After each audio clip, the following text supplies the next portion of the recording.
Le riche insensé. Luc 12, versets 16 à 32. Jésus leur dit cette parabole. Les terres d'un homme riche avaient beaucoup rapporté, et il raisonnait en lui-même, disant : Que ferai-je, car je n'ai pas de place pour serrer ma récolte. Voici, dit-il, ce que je ferai. J'abattrai mes greniers, j'en bâtirai de plus grands, j'y amasserai toute ma récolte et tous mes biens. Et je dirai à mon âme, tu as beaucoup de biens en réserve pour plusieurs années. Repose-toi, mange, bois et réjouis-toi. Mais Dieu lui dit, insensé, cette nuit même ton âme te sera redemandée. Et ce que tu as préparé, pour qui cela sera-t-il ? Il en est ainsi de celui qui amasse des trésors pour lui-même et qui n'est pas riche pour Dieu.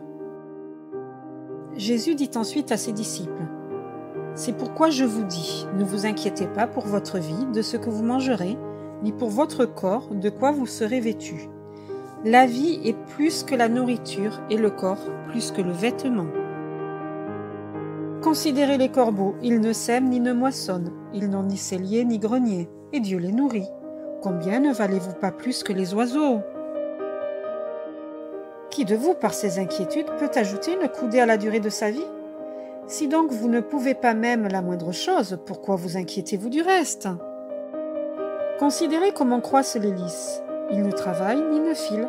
Cependant, je vous dis que Salomon même, dans toute sa gloire, n'a pas été vêtu comme l'un d'eux. Si Dieu revêt ainsi l'herbe qui est aujourd'hui dans les champs et qui demain sera jetée au four, à combien plus forte raison ne vous vêtira-t-il pas, gens de peu de foi ? Et vous, ne cherchez pas ce que vous mangerez et ce que vous boirez, et ne soyez pas inquiets.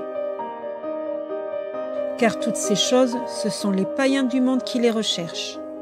Votre Père sait que vous en avez besoin. Cherchez plutôt le royaume de Dieu, et toutes ces choses vous seront données par-dessus. Ne crains point, petit troupeau, car votre Père a trouvé bon de vous donner le royaume.